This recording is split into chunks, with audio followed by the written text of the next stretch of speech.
Descobrint Collserola, amb Sergi Garcia i Per Andreu Geriot.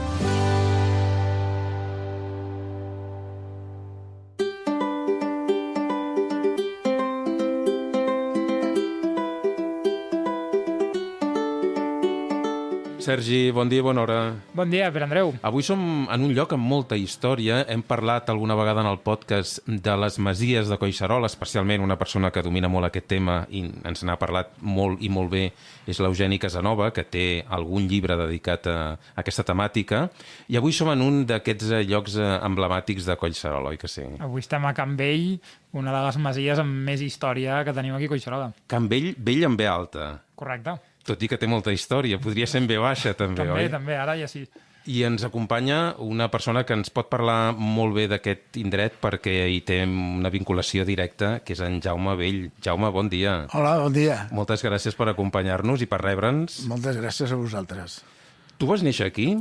Bueno, en aquella època es podria dir que sí, però bueno, la meva mare doncs, va portar-me a l'hospital a tindre'm en aquella època, no? Perquè aquí a Sant Cugat, doncs, així a pagès, doncs, era una miqueta crític.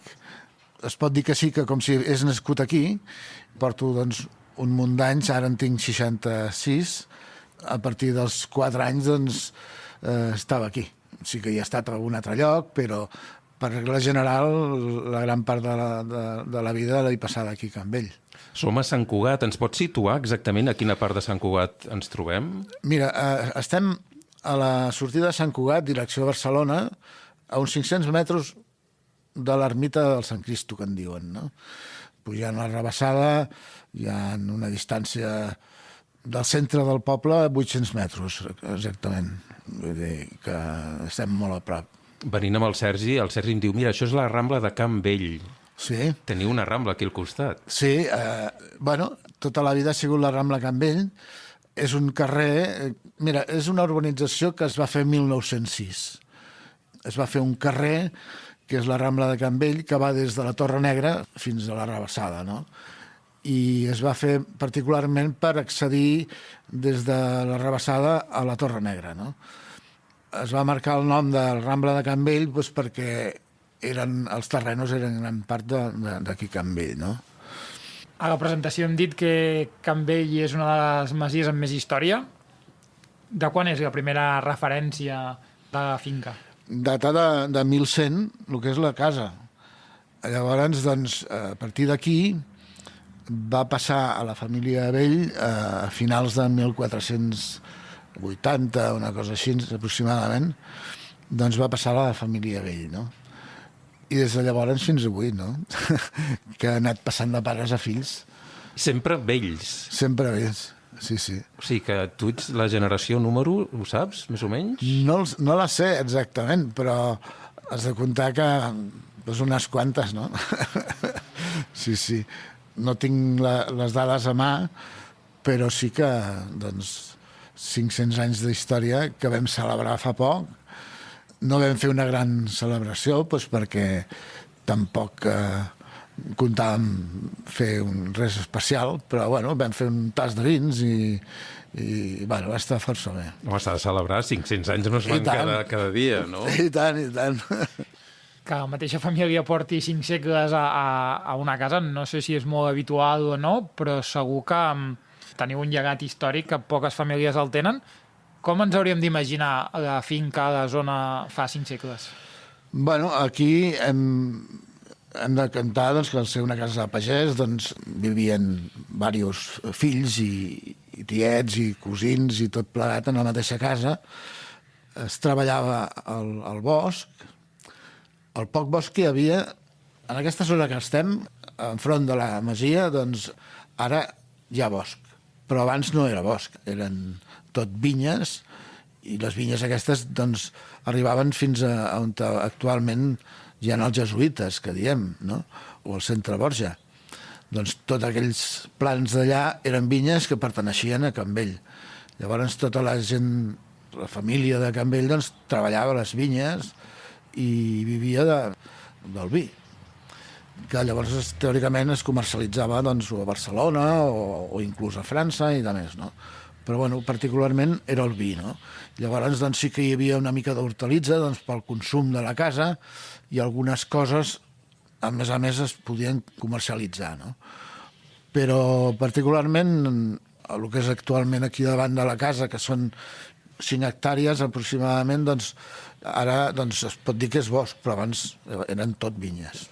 I era més gran l'extensió del que és el mas? Sí, perquè has de comptar, no sabem exactament, però has de comptar que aquí, quan hi havia un hereu, o si no una pubilla doncs, que es casava i a més doncs, se li donava doncs, una part del que és amb terres o un patrimoni, no?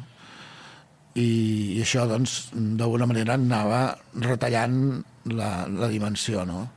Després també hi havia molt vici, doncs, per fer misses a l'església de Sant Cugat, doncs, deien, doncs mira, us regalem aquest terreno d'aquí per fer missa de 10 o per fer missa de 7, no sé.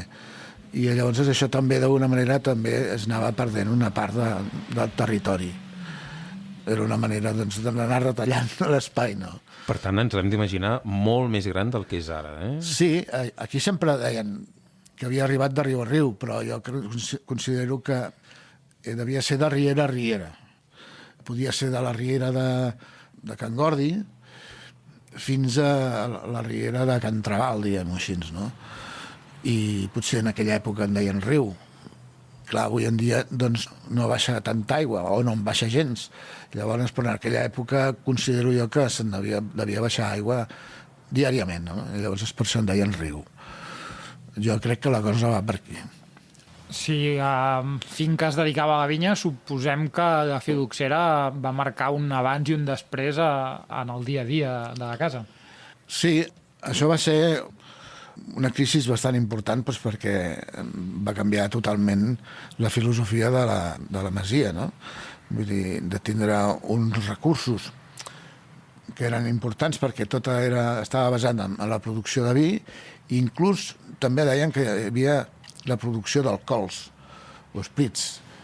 I al passar això de la filosera doncs, va haver-hi un abans i un després, no? D'alguna manera, doncs, econòmicament doncs, va marmar molt el patrimoni i l'economia de la propietat, no? A partir d'aquí doncs, es va tindre que plantar cereal i fer altres actuacions a nivell agrícola, i va ser quan es van plantar pins i d'aquí tenim el bosc que tenim. I llavors això era un altre ingrés que tenia la propietat que, bueno, que no sé, els anys que devien trigar els arbres a créixer, però bueno, feien carbó i tallaven arbres i llavors doncs, els portaven a la serradora per fer fusta, i bueno, això va ser una situació bastant crítica que bueno, va durar moltíssims anys, no? Fins al dia avui que, de totes maneres, si ara tinguéssim les vinyes que havien hagut, seria un puntal molt important, no?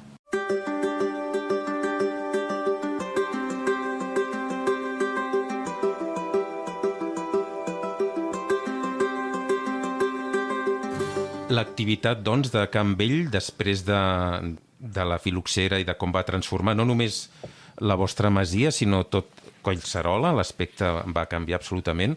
Deies que vosaltres vau continuar la vostra activitat sense deixar de viure aquí, de treballar, diguem, la terra de manera diferent. Això com ha arribat fins als nostres dies? És a dir, com és Can Vell ara des d'aquella crisi de la filoxera? A partir de la crisi aquella, doncs, va haver-hi molts anys que anaven a fer jornals fora de casa, no? Un avi o un besavi meu anava doncs, a fer viatges de pedra pel monestir, que feien reclus i de més, i llavors es treien pedra de la pedrera de la Torre Negra i anaven a portar pedres al monestir, no? Per fer les parets d'exteriors i arreglos que anaven fent, no? I llavors això anaven a fer jornals fora de casa, sigui a nivell de tallar boscos o de fer feines de pagès, perquè els que vivien aquí eren pagesos, no? I llavors doncs, això era una manera de tindre uns ingressos extras que eren interessants, no? I en el teu cas concret, una mica quina ha estat la teva vida i la teva relació amb Can Vell? Jo, la meva vida, doncs, ha sigut... He treballat fora d'aquí, sempre.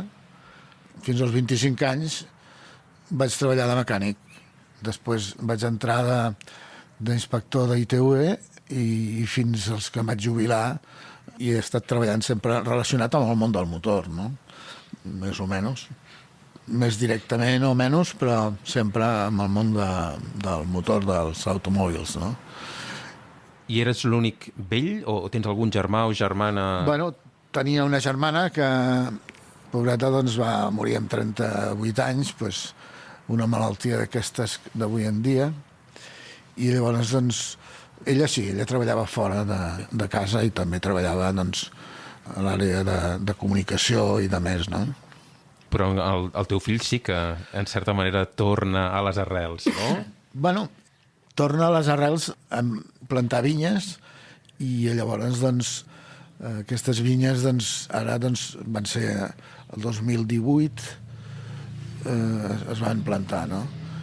I ell, doncs, d'alguna manera ha agafat el tastic perquè jo, doncs, sempre em tirava molt, doncs, el fet de que els meus pares i de més, doncs, el tema de la vinya, perquè tot i haver hagut la filosera, després n'hi havia un parell de vinyes petites i em feia molta il·lusió, doncs, que hi hagués vinya, no? I li vaig proposar al Ferran, no? Dic, escolta, i si plantem vinya? I, bueno, i va agafar el tastic i fins avui, doncs, porta uns quants anys, quasi 10 anys, que està engrescat amb el tema de la vinya. De fet, el Ferran avui no ens ha pogut acompanyar, ja hem dit a en Jaume que volem fer un altre capítol, oi, Sergi? Perquè, de fet, els productors també tenen presència descobrint Collserola i aquí hi ha un productor. Exacte, i volem saber-ne més i que ens expliqui la història del vi que estan fent aquí a Can Vell.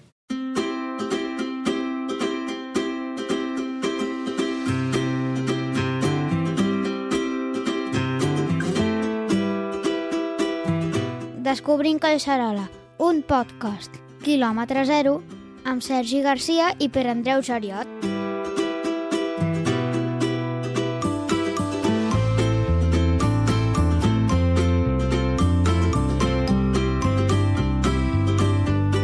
Buscant per internet moltes vegades diuen que Can Vell és una de les masies més inalterades que hi ha aquí a Collserola. Ara d'arribar hem vist que hi ha una bastida, que estan fent reformes. Què vol dir que és una masia inalterada? És realment així? Bueno, ens trobem en una situació, doncs, que durant molts anys no s'hi ha fet cap mena d'intervenció, no? Llavors, doncs, amb això podríem dir que és inalterada, però bueno, sempre han fet més aviat pedaços, s'han fet molts pedaços, no? I això, doncs, no és bo per l'estructura de la casa, no? I ara, doncs, ha arribat un punt, doncs, que ens veiem obligats a fer una actuació una mica més important, que és fer la teulada nova. I això, doncs, és una situació bastant crítica perquè, bueno, és una inversió molt bèstia, perquè aquesta casa, clar, hem de comptar que té a prop de 400 metres per planta. Vull dir que és molt, molt gran, no? Quantes plantes? 2 plantes, sí. 2 plantes i clar, a vora 400 metres... És molt sostre i tant. És molt sostre, és com si fessis 4 pisos o més. I ara, doncs, ens hi hem posat de ple, els 3 fills que tinc, doncs, el Ferran, el Pau i la Clàudia, que tots 3, doncs, els hi tira molt això de Can Vell, i això, doncs, és una manera, doncs, d'agafar el tastic, diguem-ho així, o la penitència, diguem-ho així, de tindre que fer front a una inversió tan important. I ara, doncs, ens hem decidit fer-ho, no?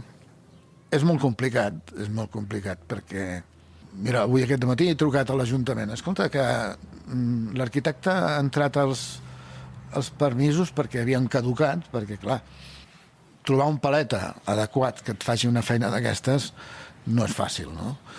I llavors n'hem trobat un, i quan el vam trobar els permisos ja estaven demanats i quan van arribar, doncs, en poc temps doncs, van caducar, perquè, esclar, les actuacions de les cases aquestes doncs, no són en 2 dies fer una obra d'aquestes. Llavors doncs, ens han caducat tots els permisos. Hem tingut que tornar-los a demanar i suposo que també ens faran pagar més del que vam pagar. Vull dir que bueno, hem de comptar que d'ajudes de l'administració es pot dir que no n'hem tingut cap. La meva filla va fer alguns passos per veure si aconseguia alguna ajuda, alguna subvenció, alguna cosa d'aquestes, però aquí si no ets, no sé, d'alguna mena de... en diuen això és una institució determinada, no aconsegueixes cap mena d'ajuda, no? I per això, que dius que el que representa una casa d'aquestes i com és, i tant que se'n parla del que és la masia de Can Vell, doncs no tenim cap mena d'ajuda. I llavors es demanes els permisos i et diuen no, això estan caducats, però has de comptar que ha de seguir el curs normal. Vol dir que si te'ls han demanat aquesta setmana passada, doncs si triguen 2 mesos, trigaran 2 mesos, però va una darrere l'altra. I dic, i si plou i entra aigua?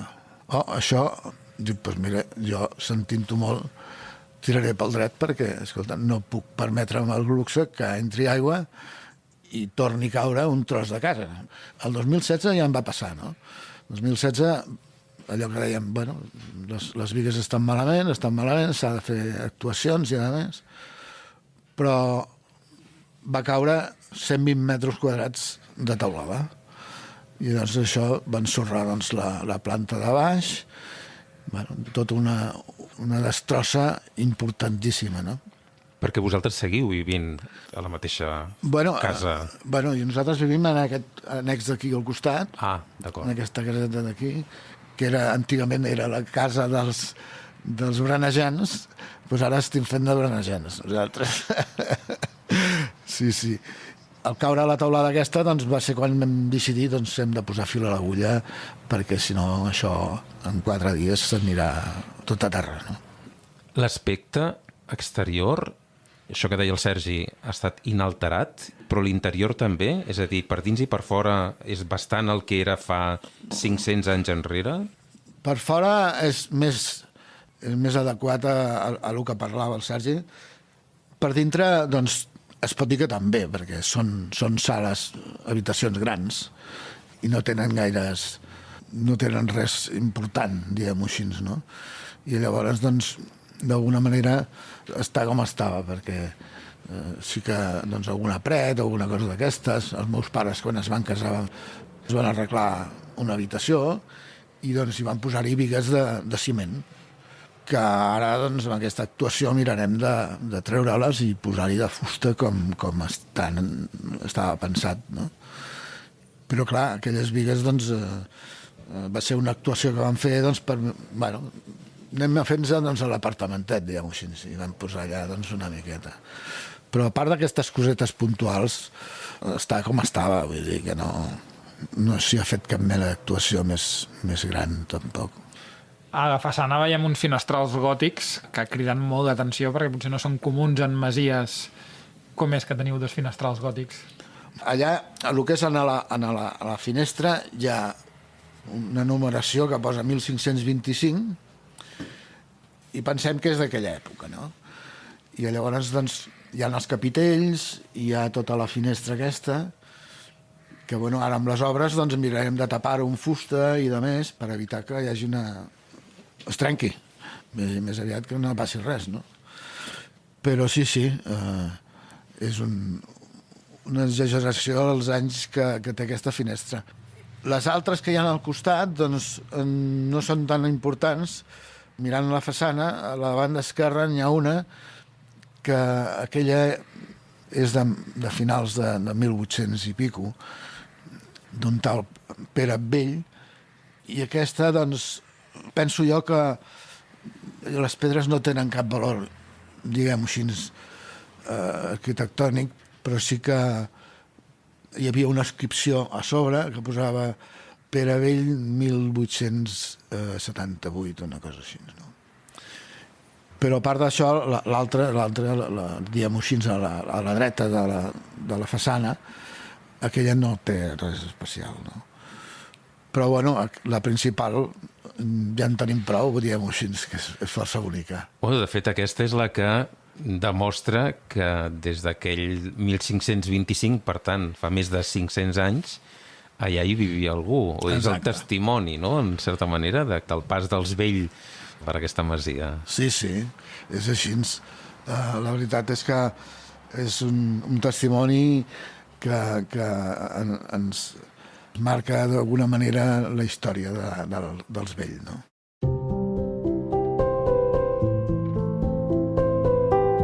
info@descobrimcoixarola.cat.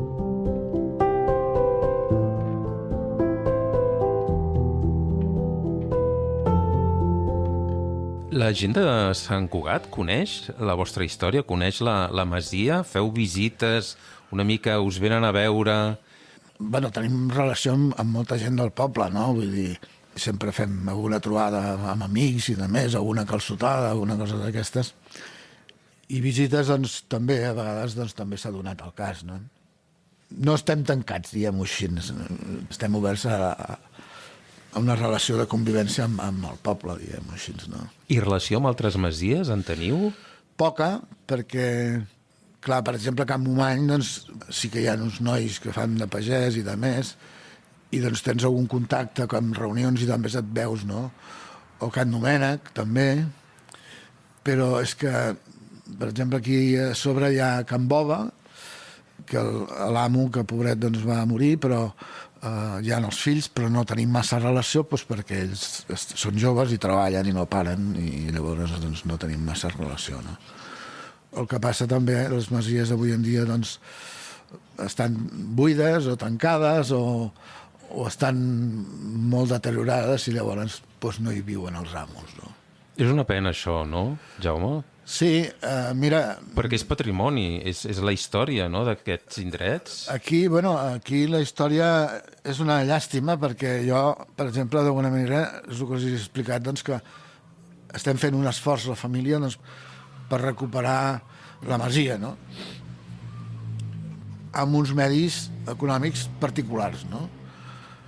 Però, per exemple, doncs, a Sant Cugat, doncs, cada urbanització que s'ha fet, doncs, hi ha cases de pagès a dintre, més petites, més grans, Can Castanyer i alguna més, que ara no em ve al cap, però totes aquestes cases, doncs, les han tingut que sellar perquè queien, com aquesta, i les han tingut que sellar les finestres i a més perquè no hi entrin ocupes i a més, però sembla mentida que en un poble que representa a nivell econòmic és un dels més rics de Catalunya, s'hagin preocupat de vendre el poble, i cada urbanització, doncs sí que, per exemple, doncs deia, mira, aquí anem a fer una urbanització, doncs, mira, el propietari ha de donar tants metres quadrats a l'Ajuntament perquè l'Ajuntament tingui uns ingressos determinats, no?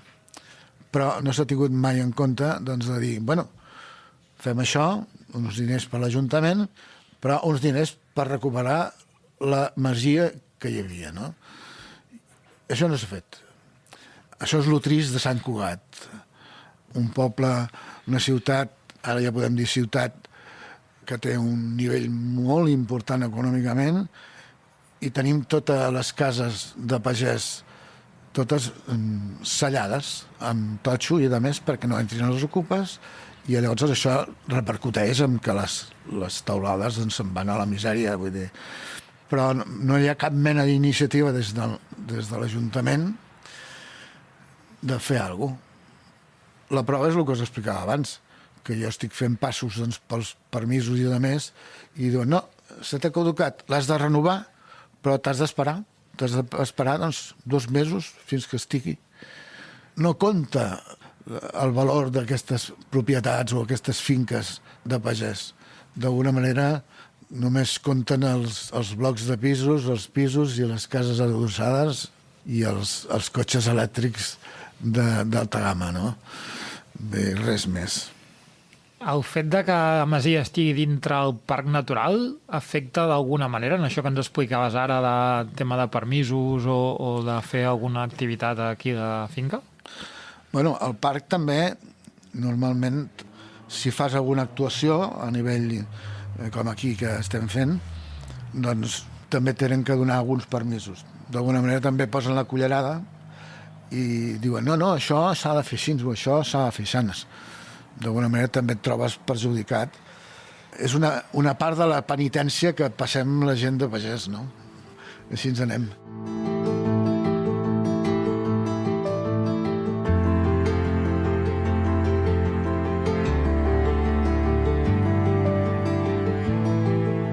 Quins records tens, Jaume, relacionats amb Can Vell? Una mica com era Can Vell quan tu eres petit? Bueno, quan jo era petit, vaig viure els primers anys, fins als 4 o 5 anys, vaig estar per aquí, no?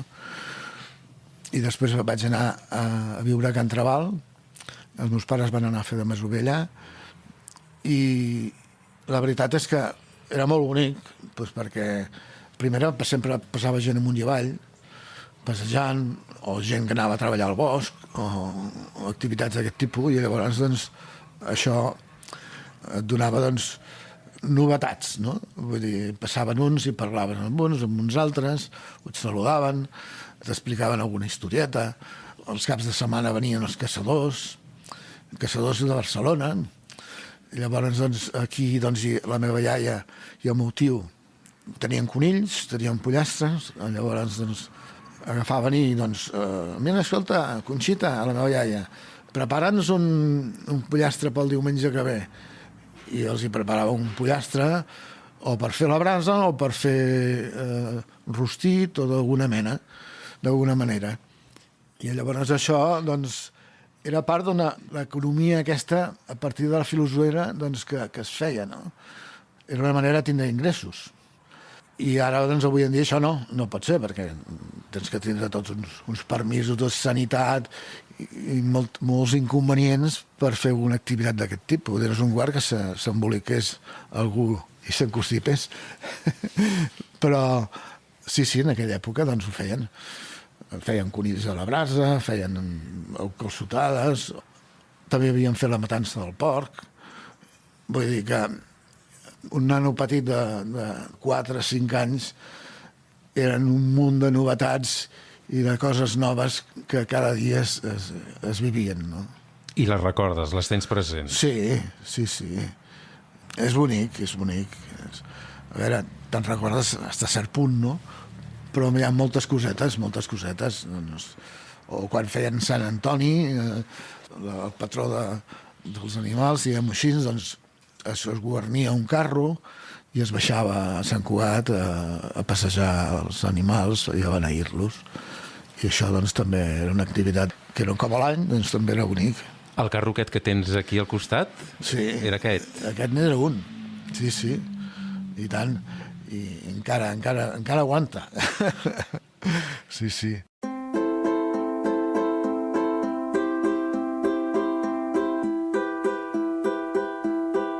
Ens agrada Collserola.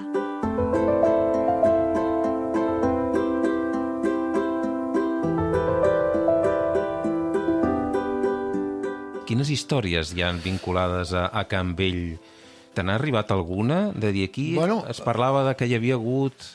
Aquí, d'alguna manera, es parlava molt de la gent que venia a passar el cap de setmana, els veïns de per aquí a prop, però més enrere, a finals de 1800, recordo que hi ha una història que jo pensava que era una llegenda, que no era res autèntic.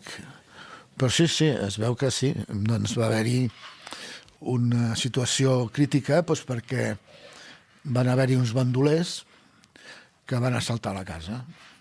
Un dels fills de la casa doncs, va saltar per la finestra per anar a demanar auxili i llavors el van apunyalar a sota de la finestra. No? El fill de la casa el van matar. I això ho coneixia, però em pensava que era una historieta. No? Però no, és verídic. Inclús en el juzgat de Terrassa ja es podrien aconseguir la informació del cas, no? I, bueno, llavors, doncs, va passar això amb el fill i llavors una de les dones que treballaven a la casa, que venien a fer feines o era una de les minyones, no ho sabem, doncs va sortir cridant i van parar els carreters que passaven per la carretera i van vindre a auxiliar a la masia, no? Però sí, aquesta història és veritat i hi ha dades bastant certes perquè són escrites pel juzgat, vull dir que sí. Història tràgica. Alguna de més positiva en trobaríem també o no? Era un lloc perillós, llavors, segons com? Home, estaves a les afores de Sant Cugat. Actualment, del centre de Sant Cugat hi ha 1 quilòmetre, diguem així, però antigament, doncs, clar, del monestir, que era el centre del poble, doncs, eren ja 2 quilòmetres ben bons. Ja la cosa es complicava, perquè els camins que anaven era la rebassada que anava a Barcelona, que era més aviat com un camí, no era una carretera, i llavors els camins del voltant doncs, també hi passava gent, no? I com que estaves a prop de Barcelona, relativament, doncs, d'alguna manera sempre hi havia la influència doncs, de bandolers i alguna cosa d'aquestes que s'acostaven a les carreteres doncs, per assaltar doncs, els que passaven carregats cap a Barcelona, a vendre a Barcelona. I això estem parlant potser de finals de 1800 o 1800, no? Però clar, molts més anys enrere, doncs això devia ser bastant salvàtic.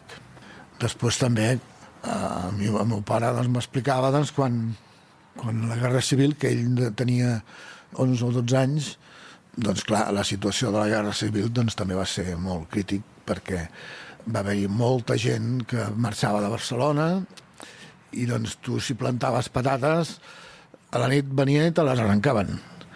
Vull dir que no sabies el que podia passar, no? I després, a més, doncs, els soldats que portava el Franco, diguem així, doncs tots eren àrabs i llavors doncs, van vindre aquí i ens van endut tots els conills, van matar tots els conills i se'ls emportaven, saps? I pollastres, vull dir que arrasaven amb tot el que hi havia, no? I això doncs també d'alguna manera marmava molt la situació d'una casa de pagès així a les afores, no? Clar, destaquen més doncs, les coses tristes, diguem-ho així, com això del bandoler, dels bandolers que van haver-hi, això dels soldats de l'època del Franco o de la Guerra Civil, però que, bueno, d'alguna manera aquestes són les coses que han passat més de pares a fills explicant les històries a vora el foc, diguem-ho així, no? Clar, de bons ratos i bones festes també hi ha hagut, però que, bueno, és el que passa amb un bon àpat i un bon trago de vi, doncs després ja no te'n recordes el dia següent. Ara ens parlaves de històries de vora del foc. No sé si hi ha alguna història o quina relació tenia la finca de Can Vell amb l'església que tenim molt a prop d'on estem ara, que és l'església de Sant Vicenç del Bosc. Conèixer alguna història directa no en conec cap, no? Jo arribo a pensar que sí que he aconseguit algun planell i la situació on estava l'ermita i que al voltant de l'ermita aquesta hi havia un poblat que pots comptar, devien ser 4 cases no de pagès, devien ser barraques, que hi vivien gent que treballava al bosc o vivia al voltant d'aquella ermita, però no tinc dades particulars d'aquesta ermita, no? Sí que, doncs, això em sona, i el que he anat investigant i he anat veient, i a més que, sí, allà hi vivia gent al voltant de l'ermita. No era un poblat massa gran, però sí que, doncs, potser hi havia 8 o 10 barraques d'aquella època que no arribaven ni a masia, no?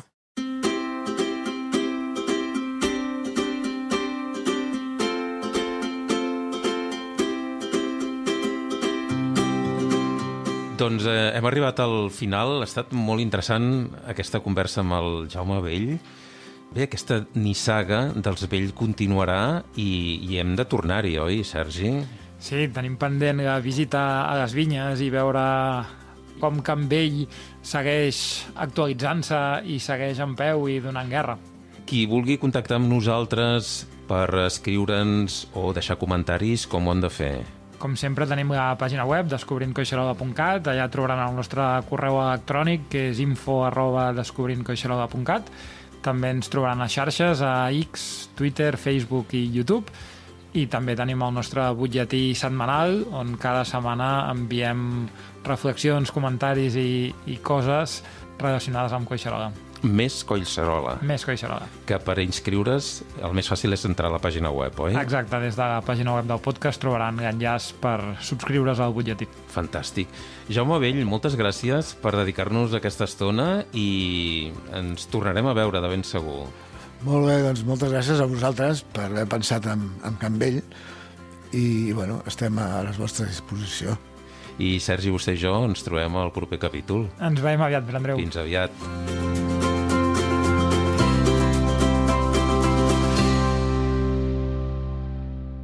Descobrint Collserola.